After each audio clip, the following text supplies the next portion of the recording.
Franchises happen for one of two reasons: an impatient entrepreneur, or the business never worked. And if it does work and you choose to franchise, why would you? Because you could own them all. Because we make franchise the goal because we hear that as gym owners. I used to think that too. If the model works, then own 100, own them all. The guy who owns Panda Express owns 2,600 locations. He owns the dirt, he owns the property, he owns it all because they actually make money. So I love Alex Hormozi, but I'm going to push back on this a little bit. Push him back, push him way back. When he says there's one of two reasons that people franchise their business: either the business doesn't work or they're impatient. I agree more with the latter point. You know, franchising can be a much quicker way to scale a brand than, you know, opening locations or expanding through using your own capital and owning everything.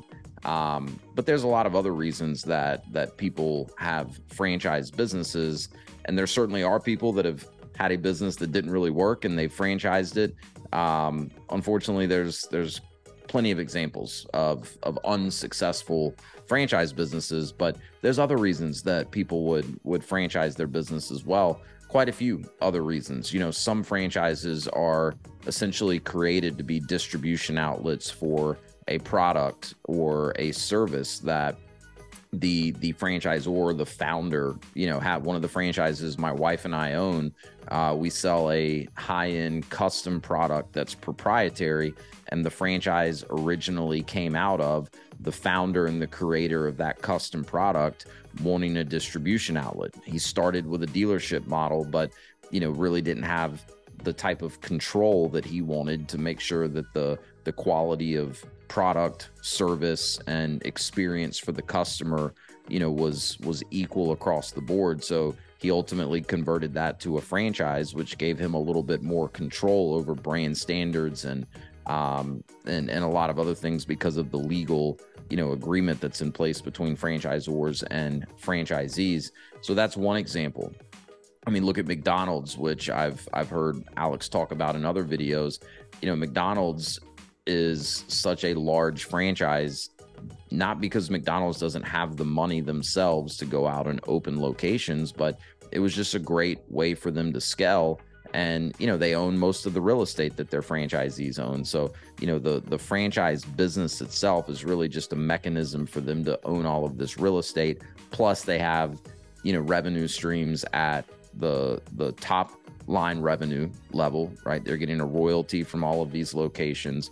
They're selling products, they're leasing the real estate. I mean, they've got numerous revenue streams coming from their network of franchisees, some of which they wouldn't have if they owned everything themselves, right? If they owned all the real estate, they wouldn't be landlords like they are in most cases for their franchisees. So, you know, there's a lot of reasons that brands have ultimately pivoted to franchising. And the fact of the matter is, it is going to be a much quicker way to grow and expand. And if you look at the landscape of franchising over the last 10 years, and particularly the last, you know, 3 to 5 years, a lot of founders out there would be crazy not to be thinking about franchising their business.